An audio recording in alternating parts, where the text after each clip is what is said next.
Welcome again, ladies and gentlemen, to part 2 of our webinar, AI in Customer Experience, organized by Machine Learning Africa, but sponsored by Freshworks.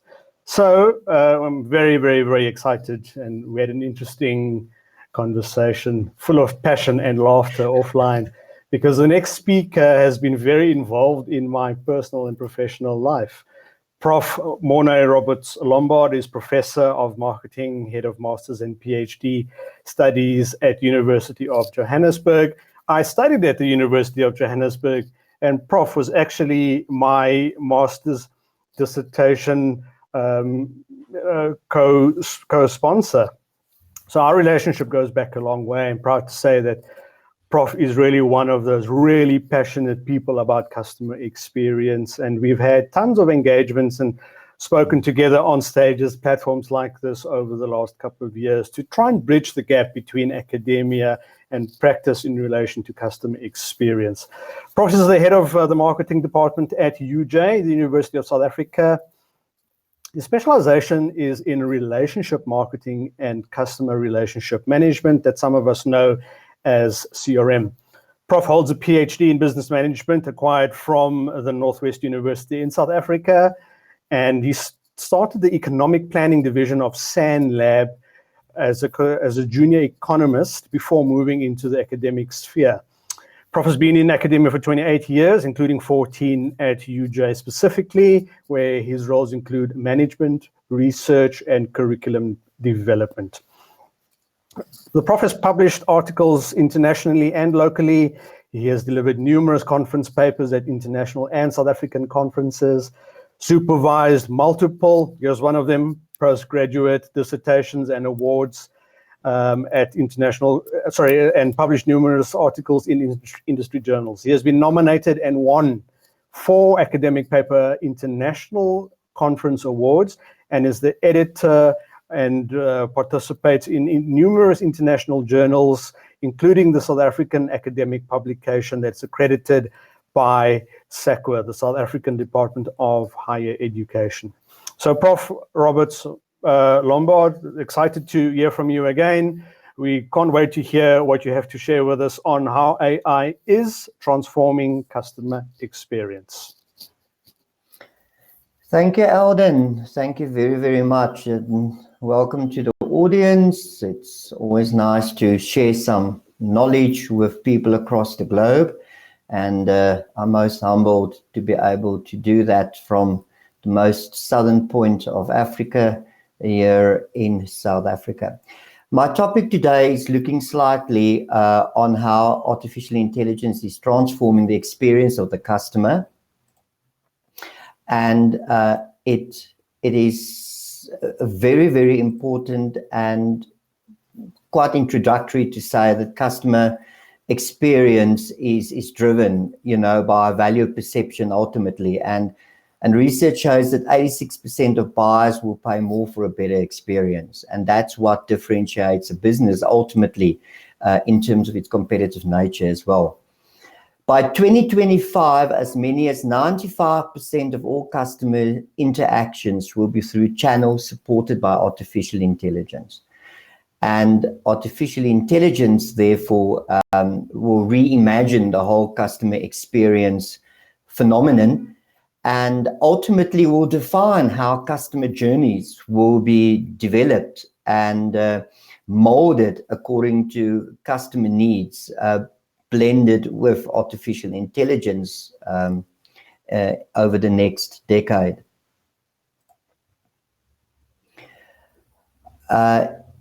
Important statistics that I think is relevant for noting is that across the world, investment in artificial intelligence will increase by 300% over the next 5 years, and that's up to around about 2025. And 8 out of 10 businesses globally have already implemented or are planning to adopt AI as a customer service solution by 2025. And this shows the hardcore reality of artificial intelligence as part of the customer experience journey. By 2035, which might seem far away, but it's basically 14 years, artificial intelligence technologies are projected to increase business productivity by up to 40%. And it was very interesting now that I read this in terms of what Eldon was saying around the transformation back to human involvement in production, because I think the ultimate drive towards artificial intelligence, we won't be able to stop it, but I think there's also going to be a turning point from the customer's perspective as to when enough of AI is actually enough, and when the human contact is going to be required at a more consistent rate. It might not be now, but over the next decade, we might see that the emotional side of human interaction might become actually more prominent. Machine learning and cognitive computing, helping businesses in South Africa to deliver excellent customer service. So let's come back to South Africa a little bit and just share what's happening down in this part of the world. Artificial intelligence bots will power 85% of customer service interactions by 2025. And that's the estimate for South African service engagement from an artificial intelligence point of view. That's the estimate. 67% of people expect to see or use messaging apps when talking to a business. We must keep in mind that South Africa have a growing younger generation. Our millennials are definitely those that will, and Generation Z as well, access the workforce and the customer market segment over the next decade, and they are the evolutionary drivers of this whole artificial intelligence need through customer experience. 40% of adults now use voice search at least once a day, and by 2020, that was last year, the research indicated that insights driven businesses had secured 17 trillion rands of income per annum by using AI to deviate customer experience away from what competitors are offering. So it's already in South Africa becoming a competitive tool of differentiation in either recruiting or sustaining your existing customer segment levels. So what are the future predictions if we have a look at that slightly? AI will power 95% of all customer interactions by 2025, including live telephone and online conversations. By 2025, which is 5 years away from now, not that far, customers would have managed 85% of their relationship with the enterprise without interacting with a human. That's quite a scary reality to think that automation is going to become so prominent and strong that the estimate is that 85% of global interactions will be done through AI. 78% of brands say they have already implemented or are planning to implement artificial intelligence and virtual reality. And the estimate was by last year already that would have been the case. So it's interesting to know that artificial intelligence in service delivery is definitely part and parcel of our roadmap for the next decade. Especially if we look at the fact that only 27% of global consumers say AI can deliver the same or better service than humans. And that makes us think as to this whole bandwagon drive of artificial intelligence. You know, is that really the ultimate way to move forward, or is that supposed to be a supportive approach toward customer engagement?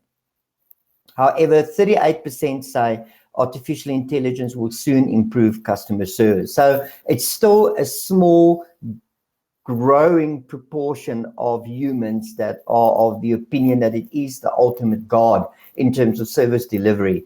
Although there's a growing tendency to see that artificial intelligence is almost winning a greater support amongst the global population in terms of their service expectations.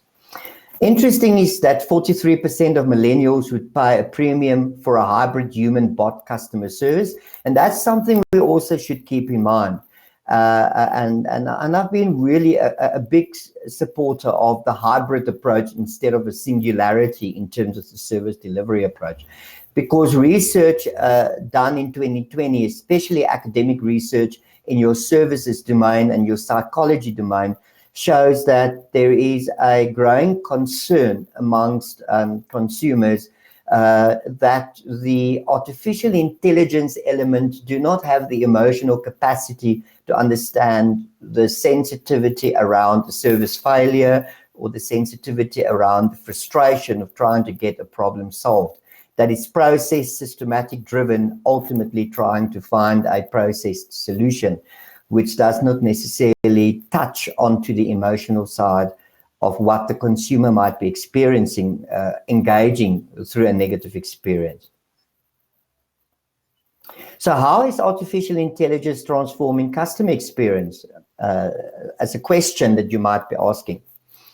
And let's look at a few things. Businesses can make more accurate and personalized recommendations to customers because there's a bigger access to big data that artificial intelligence can use, and that could guide strategy formulation, identify which customer touch points works the best, and what are new customer touch points that customers are looking for.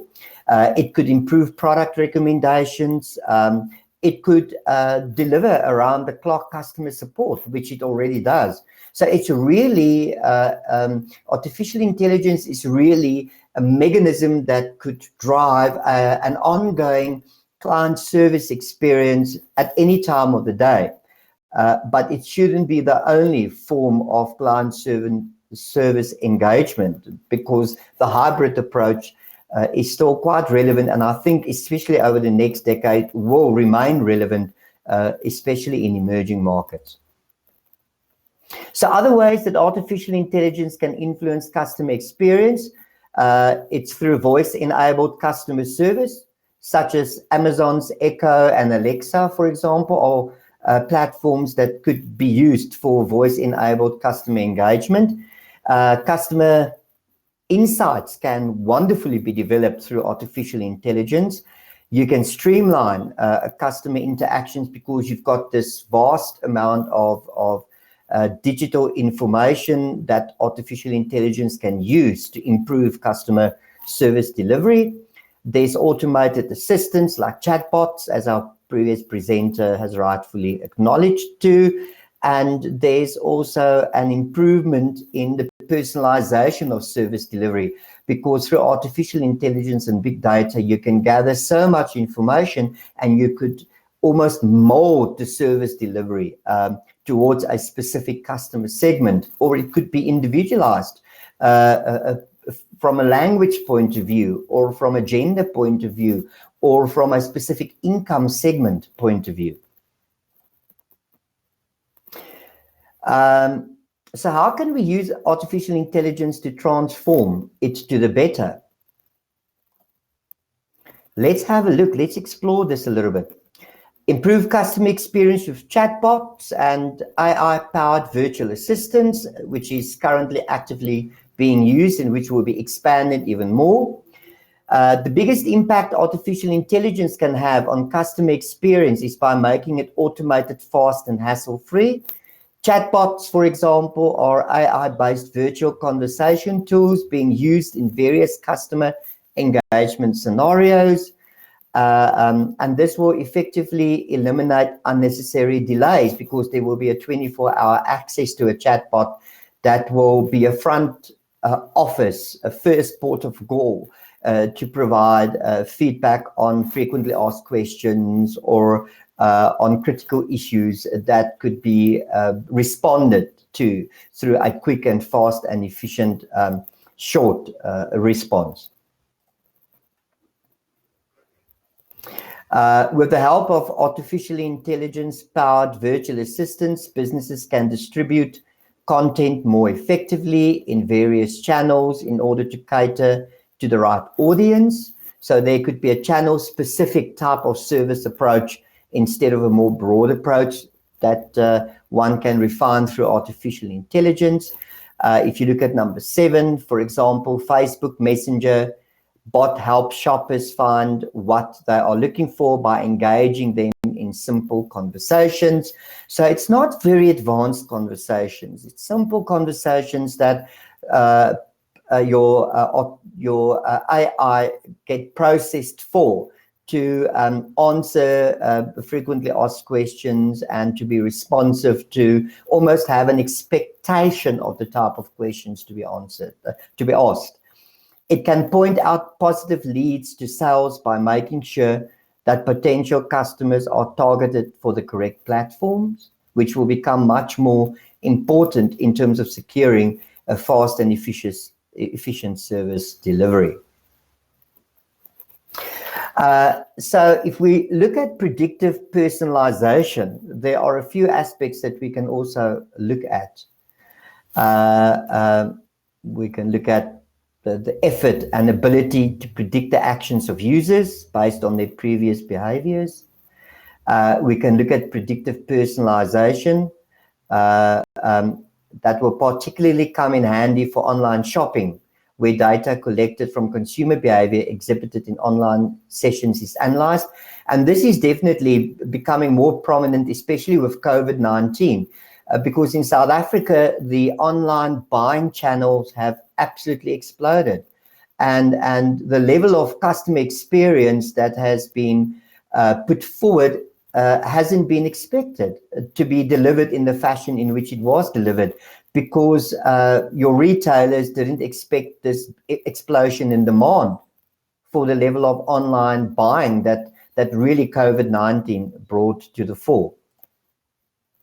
Then there are aspects such as the amount of time spent on sites that can be monitored, AI-infused procedures, which will make customer experience interactions much smoother, because through AI you can detect much more red flags on your customer journey, your customer touch points, which becomes more important in terms of management through an online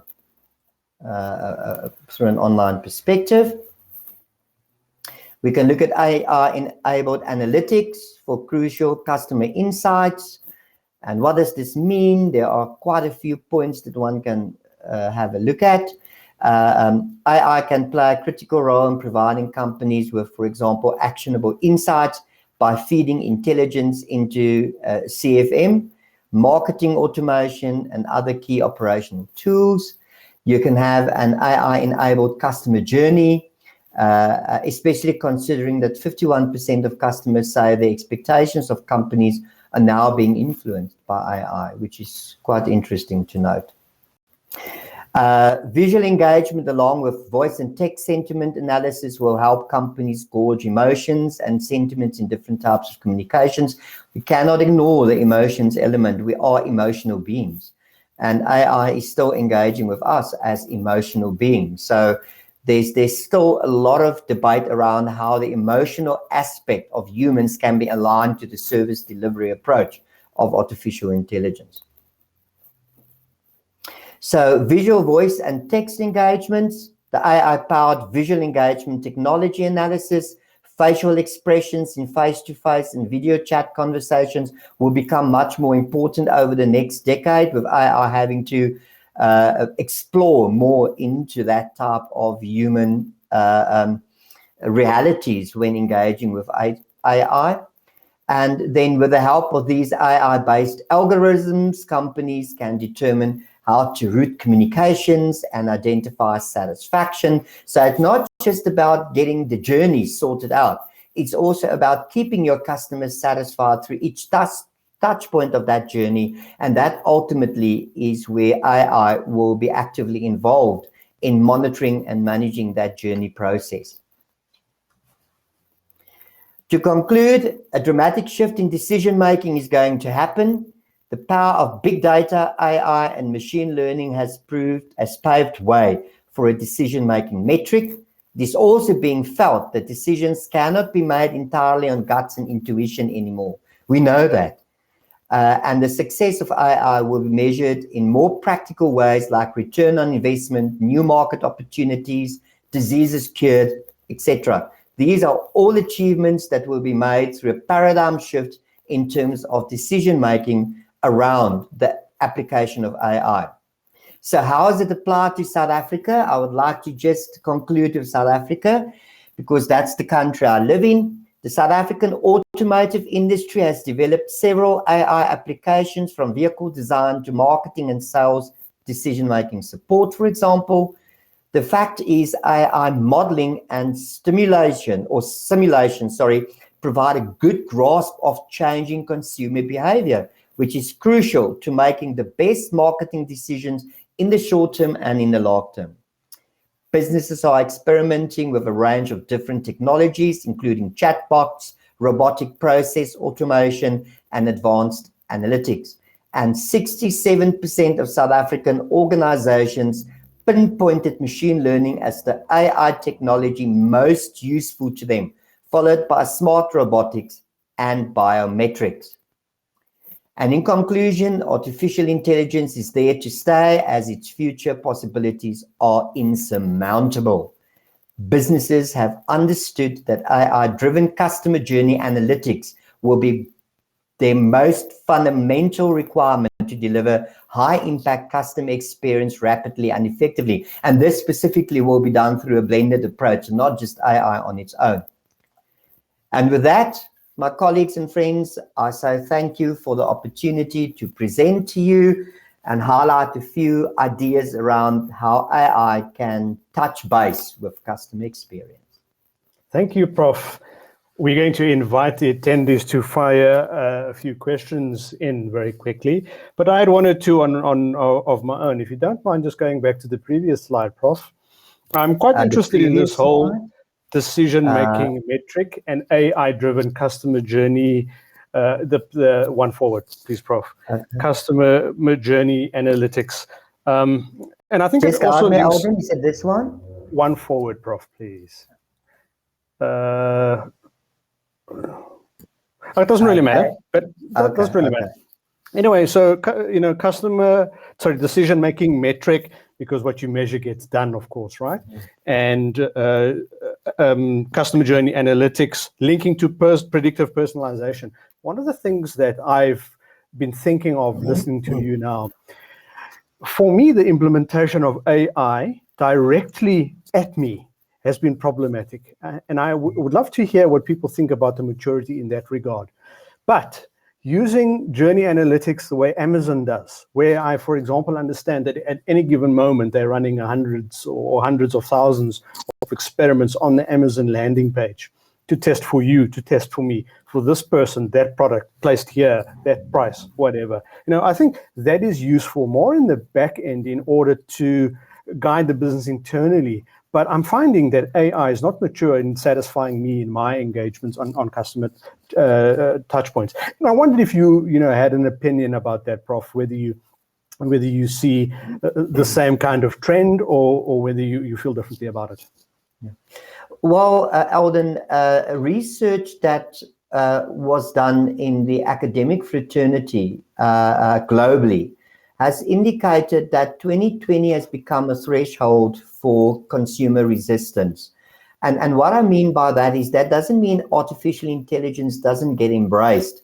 It's what you rightfully said. It's the manner in which it is being applied to address customer engagement. Consumers more and more want to have ease of access and ease of journey traveling through an experience, but they want to do it by still feeling that they are human, that their emotions are understood, that their value systems are being respected and being acknowledged, and that their needs are being met, not just from a process point of view, but also from a emotional service engagement perspective.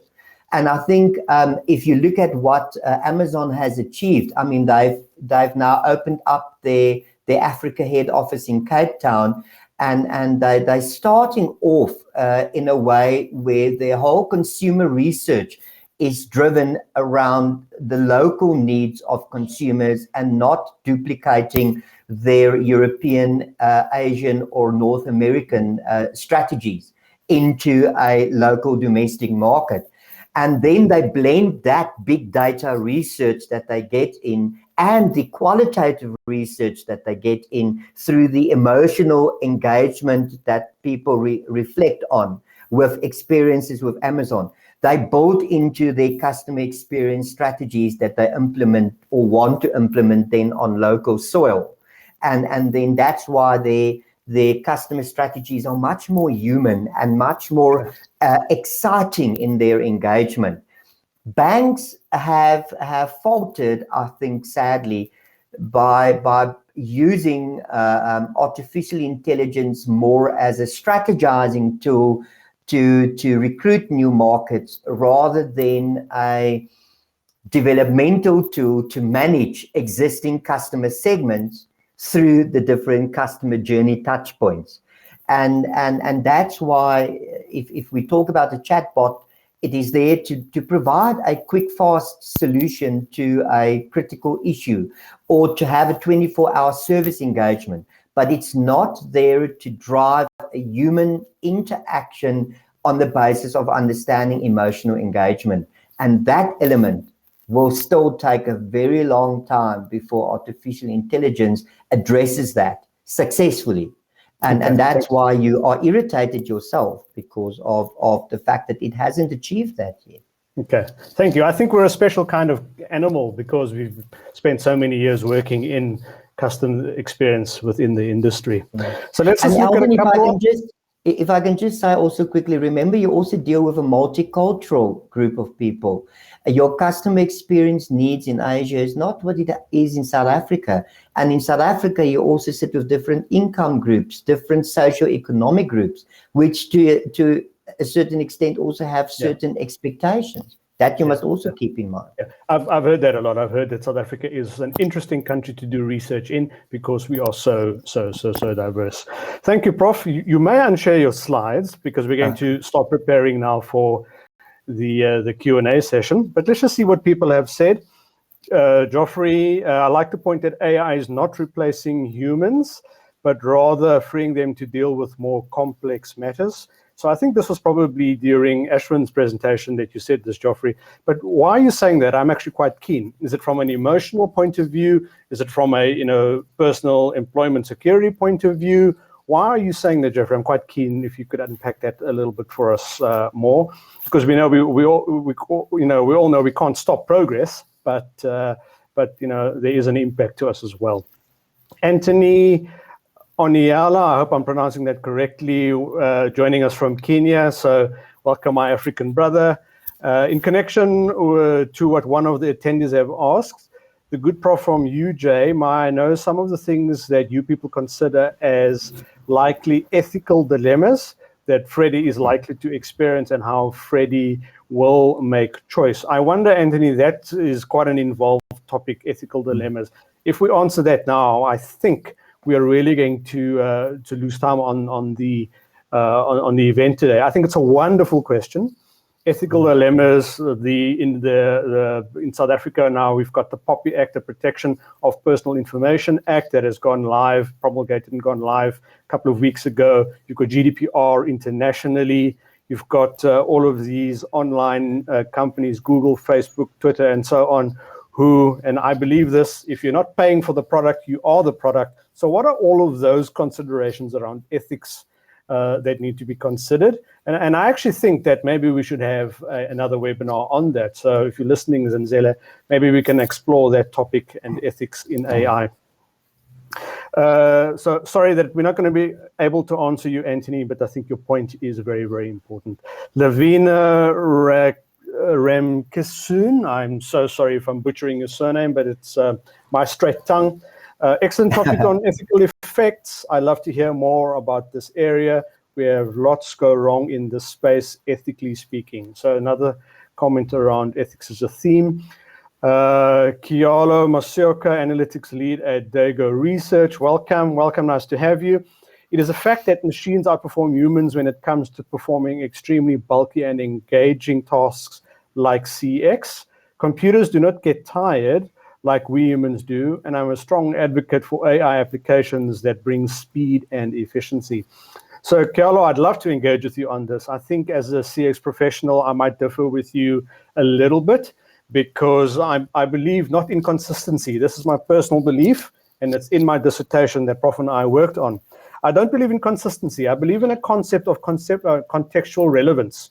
So first understand me as a being, that back to that white glove experience that Ashwin was speaking about. And what I need and what you need and what my wife needs and my child needs and what Prof Mornay needs could be very different. So I first want to be dealt with, interacted with within the context of me and the context of my need. And then thereafter, we need to be consistent in the way you always treat me. So it's an interesting one, Carlo. I'd love to understand you a little bit more, but I think initially I might disagree a little bit with what you're saying. The people who are performing these tasks can be redirected to other functions that require human intervention. In fact, one commentator rightly said that more employment opportunities have increased in economies such as Japan, where AI and robotics have been used for some time now. So that's really comforting. I mean, Elon Musk himself says that as well. Many people say that we're freeing up humans of the mundane, rudimentary tasks and helping them to do more value-adding things. I really hope that will be the case. I still personally think that the jury's still very much out on that. In South Africa, for example, we have, and in America when I visited, it's very different. In South Africa, we have people who pour our fuel into our cars. When you go to a fuel station, there's someone who does that work. In America, you can get that, but you'll pay more. The fuel is more expensive. It tends to be far more self-service. And what I've realized, I saw it in America, I saw it in Europe as well. When I do that, I get back into my car, my hands smell like fuel, right? So I don't like that part of the experience. And maybe if I'm cost conscious, I might want to do it myself. But in South Africa, I mean, we're seeing, again, back to Tesla, they've got this fancy robot where your car's charger can automatically, it moves around like a snake almost. Your car's charger can find the charger plug on your vehicle. So, robots and so on can be built, even within fuel stations, to do automated fuel displacement. However, if we automated that industry, we'd put, a few thousand people out of work overnight, just like this. I'm sure, Prof, you would agree with me, right? Yeah. So it's actually a strategic decision to delay the implementation of technology for the sake of humanity. Now, is that progress or is that not progress? I really think it's an interesting dynamic. Anyway, I think we're running a little bit late. Eldon, if I could just quickly say two things. First of all, you're right. I think for every petrol attendant in South Africa, it sustains about 3 people. So that's the hard reality.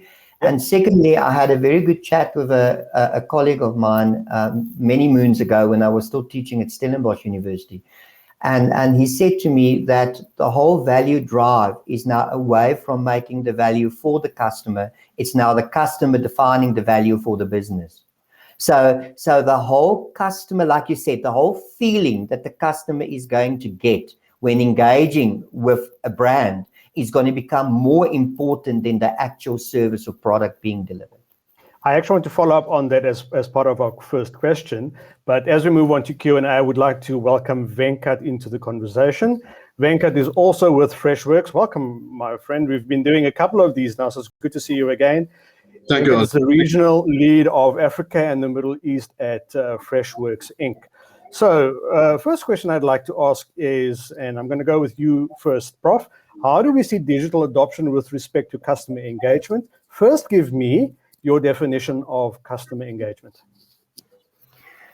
Well, I think that's a very challenging question to ask me, because at the end of the day, it's as broad as God's given grace, I think, but customer engagement should be focused on 3 key issues.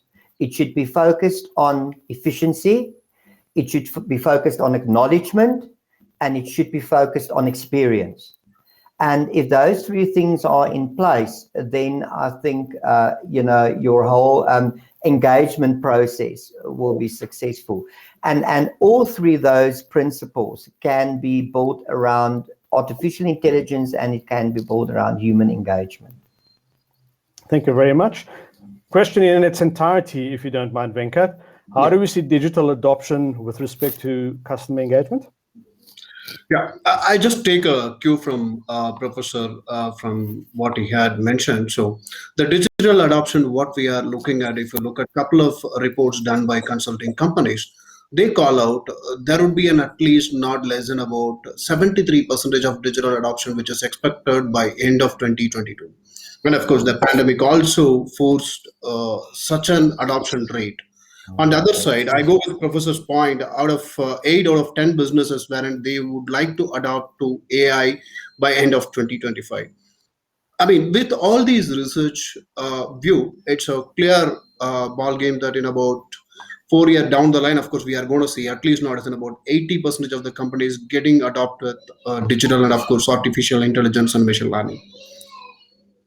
Venkat, who's driving that? Is it consumer demand or the organizations that are investing in it?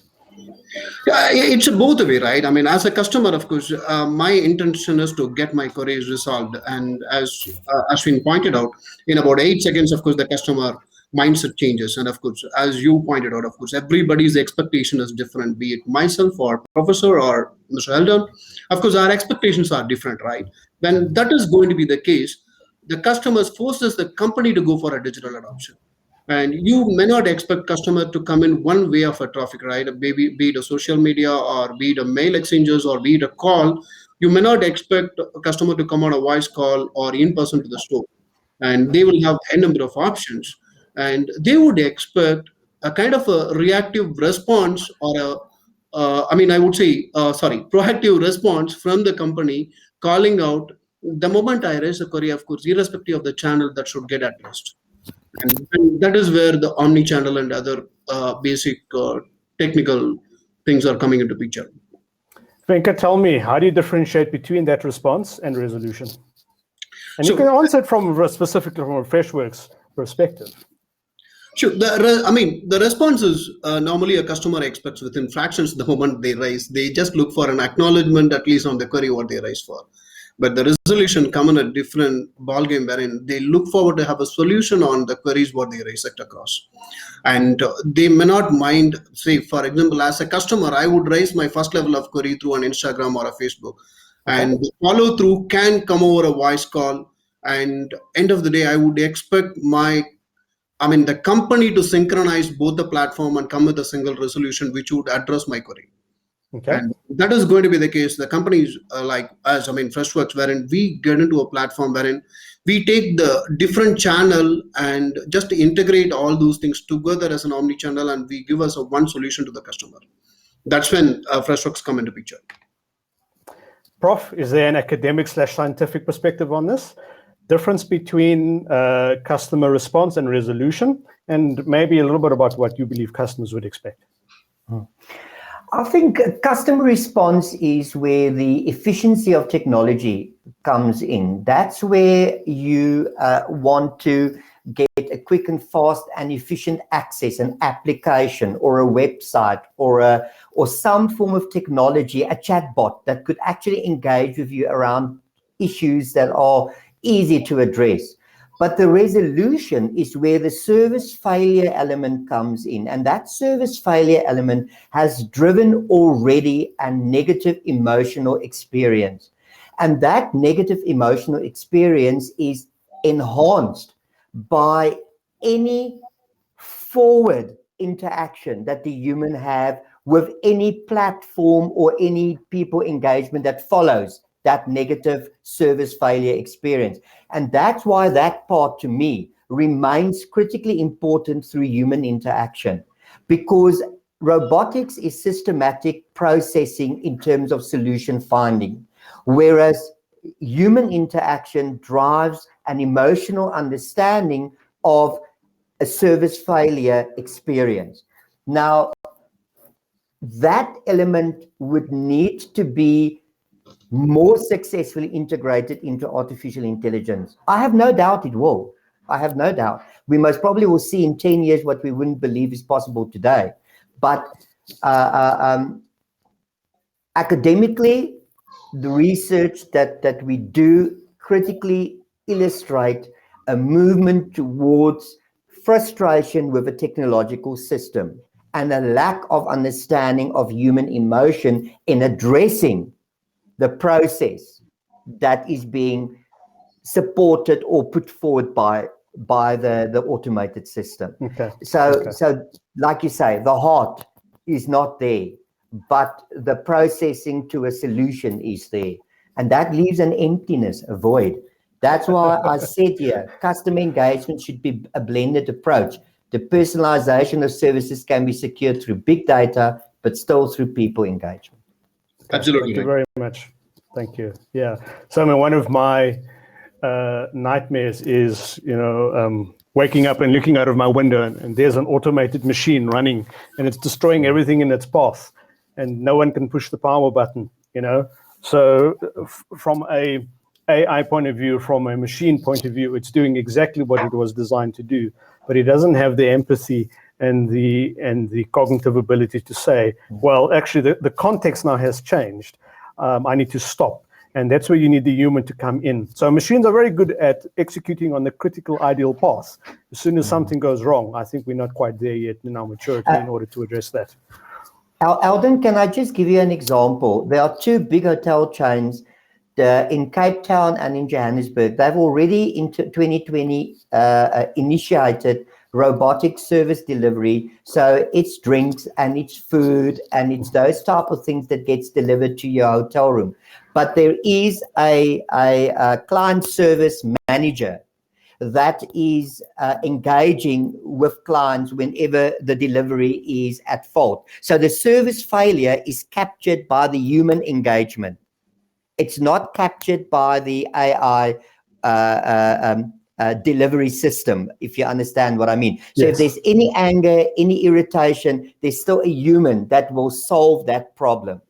But your delivery of after-hour food or whatever is now done by these two big chains at your room by a robotic system. It's not human anymore. Okay. So you spoke about these big hotel chains. Prof, Venkat, I'd like to ask you, given that AI requires, quite a lot of expensive infrastructure, including storage infrastructure, volumes of data, powerful computing systems, and probably very expensive human skills, right? How can SMEs incorporate AI into their businesses and get value from it, given their limited budgets? So the budget, when we look at the top level by looking at the function it has and the kind of data it deals with and the kind of resolution are, I would say, the path between the resolution and the query, how the responsiveness coming in across, by looking at that, it may look really a kind of a costlier one, but that's not the case actually. So if you look at for any such bot solution, what we are looking at, or an omni-channel solution, what we are looking at, the cost is too low when compared to a normal human engagement, what we are trying to do here. Because as Professor pointed out, human engagement is coming in terms of giving a critical solution over there. But in terms of communicating those to a bot and also receiving and storing it through a big data, of course, that is definitely not costlier as we believe. It is way beyond when compared to the one what we believe at this point in time. But of course, it is very much affordable even for an SMB or any such vertical, industry what we talk about. Prof, I'd like to ask you, so if you look at South Africa, probably 3 tiers of the economy, extremely informal businesses. And there we can think of the likes of street vendors, taxi industry and so on, quite informal, probably not a registered entity. What I earn today, I eat today kind of businesses. And then possibly the SME market. That's maybe where I play as a consultant, small business owner. And then obviously corporate organizations and huge organizations, including government entities and the like. When you think of an outside-in point of view versus an inside-out point of view and everything that customer experience seeks to achieve, when you think of AI and responding to the answer that Venkat just gave us now, is there a need for us to democratize AI and customer experience more? Or do you think sometimes it just is what it is? A reason for my question, if you invest in customer experience, it will become extremely expensive. Becoming extremely customer-centric is very expensive because you're personalizing, giving everybody what he wants. And at the end of the day, it needs to make economic business sense, right? So there's this cut-off point, crossover point at some stage. And so maybe you then decide that customer experience and AI is not viable for certain segments. Is there a need to democratize? Can we ever democratize? What do you think we can expect in terms of where AI goes, giving value to people across the economic segments? I think over the next 10 years, Eldon, we'll see the most dramatic shift in AI technology changes in customer experience in the corporate sector. If we look at the bottom tier, it's survival of the fittest. It's about, paying the lowest price to be able to get access to some products and ultimately to be able to survive on a daily basis. So fancy technology in terms of engagement is not going to make much of a big difference there. I don't see a big difference there in the next 10 years. I see it in big corporate where the big competition lies to not only recruit but also sustain your existing customer base, and convenience, efficiency, and 24-hour service delivery. As Venkat said, the omni-channel approach is going to become very prominent. I see that very specifically in the banking industry. I see it in insurance. I see it in the motor manufacturing industry. If we go to small and medium enterprises, I think they are laggards. So in other words, by the latter end of the decade, we're going to see them coming in as players because it's affordability as well. But as soon as competitors in that specific middle tier, if I can call it, your bottom tier, which is survival, your middle tier, which is your SME, and then of course your corporate, which is at on the top. That middle tier is going to be guided and directed by what corporate is doing. And as affordability of AI becomes more accessible, because it will over the next 10 years, I think you will have the stronger brands in that sphere to be able to afford it. But they will definitely be laggards. We'll see by 2030 a change in that sphere. But the biggest disruption is going to be in your corporate segments in South Africa over the next 10 years. I have a follow-up question to that, Prof, but I would like to invite the attendees because I live in South Africa, Prof lives in South Africa, so we're giving a South African view. I mean, the three-tiered economy, the way I've shared it now, is that the same in other African markets? Do you see the same sort of dynamics play out? And what do you think about democratizing AI customer experience in your country? So I'd love to see your comments on that. Let's just also see what people have been saying. Geoffrey, I see your comment, Eldon. The issue is that it appears that there is some level of resistance in SA in embracing this due to job security. So I guess, Geoffrey, you must be referring to using automation in the fuel industry, the example that we gave. Yes, I think so. I think sometimes social problems and those kind of considerations take preeminence over the rollout of technology. Kiala, thanks, Eldon. Are you responding to my response where I said I differ on CX? Thank you for your response. The personal touch is extremely necessary, especially when interacting with the 21st century consumer. I believe computers should not entirely take over CX, but with machine learning, it is possible for computers to understand a customer and personalize responses to each individual. Kiala, I agree with you there. Yeah, so the truth is always somewhere in the middle. It's my customer imperative. It's the organization that's trying to sell to me and their imperative. It's what science is telling us, the area where Prof is sitting. It's what Freshworks, what Venkat is trying to do, because they do R&D and they come up with ideas, products, and solutions that they sell to the corporate, that the corporate uses to engage with me. And I think we need to constantly engage with each other, because the one thing that is going to be constant is change. You spoke about the 21st century customer. You're implying that there's change from the 20th century customer or whatever. So the one thing that's going to be true is change. The pace, the rate of innovation is massive on a daily basis. And so, I continue to look for forums and places of engagement where we can have these discussions and find each other. Prof, I see your comment here. Customer engagement should be a blended approach. Personalization of services can be secured through big data, but still through people engagement. The personal touch remains the human touch. So thank you very much for that. Kiolo agreed with you. Jadida Motoni, Customer Experience Manager at Unified Cargo Handling. He also agrees with you, Prof.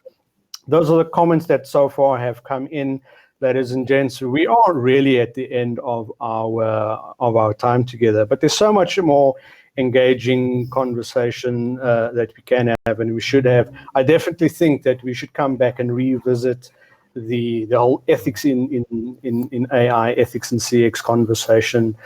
Interesting to unpack a little bit more a non-South African view on customer experience, how your markets are structured, and what you're doing in the realms of outside-in thinking, customer experience, those investments, and artificial intelligence. My final question that I wanted to ask, maybe Venkat, I'll come to you, and then we'll close off with Prof. AI, the investments that are made by, as Prof has now said, corporates first, then perhaps the SME a little bit down the line, 5-10 years down the line, and potentially none of these kind of solutions and technologies being available in the informal sector. We're already in a country where we have one of the highest Gini coefficients, meaning that the gap between the wealthy and the less wealthy is very, very, very, very large. And I've heard that in India it's probably similar, so you can relate to that. So what I'd like to get your thoughts on, if only the corporates invest in AI, isn't that again perpetuating and increasing inequality? No, I'm sorry, maybe I'm missing Professor here, but I would to defer that statement. It comes from corporate to mid-size companies and then to SMBs. So it is starting in all the areas, because all predominant corporates, their original equipment or else the service providers are going to be a mid-market or also small business companies. And so the artificial intelligence starts from in all the areas, be it corporate or mid-market and SMB. And the second version, which I would like to call out here, is the gig economy. I mean, kind of an unorganized sector which we talk about, or maybe a sector which we do not get much of organized structure wherein we can bring in an AI or anywhere. Of course, even for those areas, of course, the clear bots or omni-channels which really step in terms of addressing their customer queries. So it purely depends on how the customer handling is going to be and the volume is going to be. You may be a small company or a bank which is hardly about 50 or 100 employees and with a very tiny turnover of about few millions. But the question come across, the volume of customer who handle with. The moment the customer volumes go for it, of course, they are definitely in need of a responsive AI, which would collect the thousands and lakhs of queries coming across on a daily basis and summarize and respond. That's going to be the case, of course. I would prefer it goes in all the parameters, be it an SMB, I mean small and medium businesses, or a mid-market or a commercial corporate companies. Of course, it would be artificial intelligence will play a vital role along for everyone, and in specific for mid-market and SMB, precisely because, of course, they may not be able to invest huge on the manpower and in terms of handling the customer volume. I mean, when the volume is to a level low, of course, it must be much more easier for us. When the volume go on a higher side, it's going to be really tough, and you may have to battle. Yeah, you may have to battle in between human manpower and the expensive systems what you can maintain. Also, invest for the infrastructure. When compared to that, of course, this AI is going to be a real solution for them. Okay. Prof, I know you dropped out, so hopefully you can hear us and your signal is okay. Yeah. A comment, my question was, and then I'm just going to read a comment from Anthony. Okay, there, Prof, are you still with us? Yes. Sorry about that. Sorry about gents, that.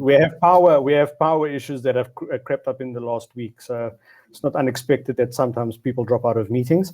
My question was, if the corporates invest in AI now, SMEs 10 years down the line, and the informal market never, isn't that going to affect the Gini coefficient and inequality more? And Anthony's got an interesting point. So really now we're going into development, finance, economics, and those sort of realms. But I know you're well versed in that, Prof.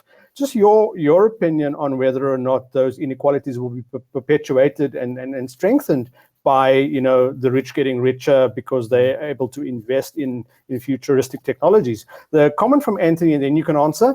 In the process of innovation and change, there will be a huge global citizens left unemployable. We must therefore trigger our government to put up systems for UBI, Universal Basic Income, to cushion everyone rendered unemployable due to these technologies. So UBI, the program that was put in place by Joe Biden in the States now is coming to an end, and there actually are concerns about inflation, rampant inflation for the first time.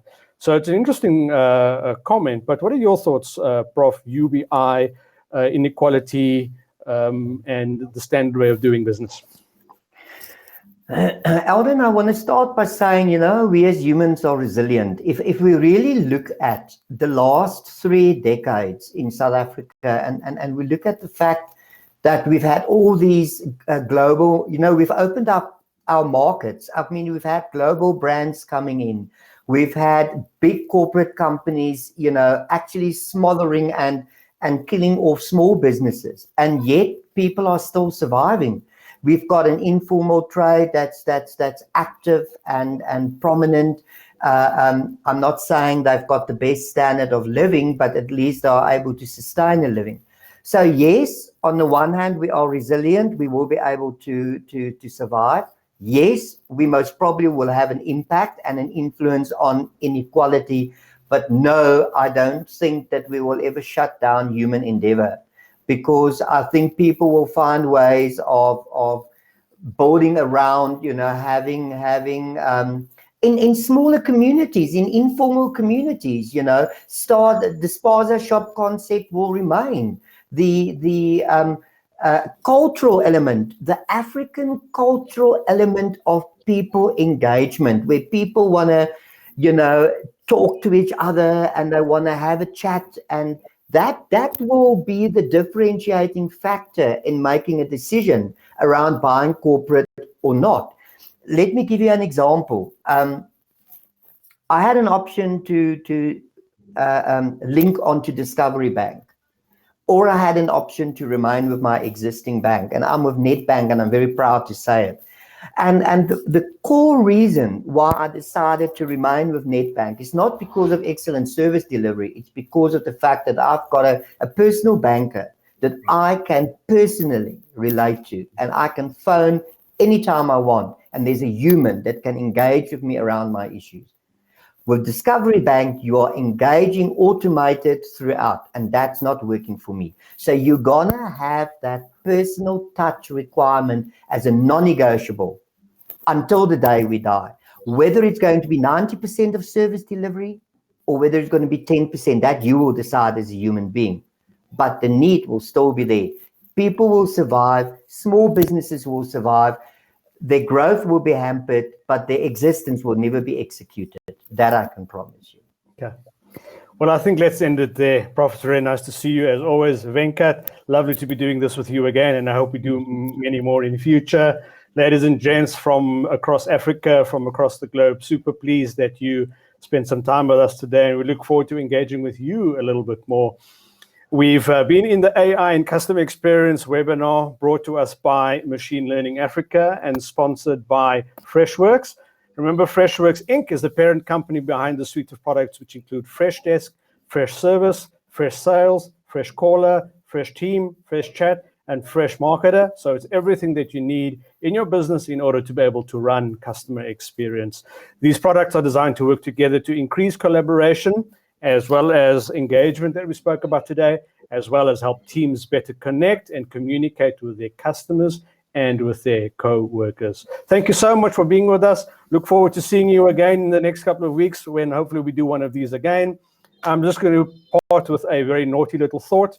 I would love AI to work for me in this way. If AI can do all of the things that I consider work, so I can spend all of my time to do all of the things that I like and love doing, being on holiday all the time, if AI can do that for me and I can still earn my living, then AI will be useful. I know I'm being a little bit naughty, but hopefully we can see that that happen in the next 50, 100, or 200 years. Thank you very much, everyone. Have a wonderful day, and we'll see you soon.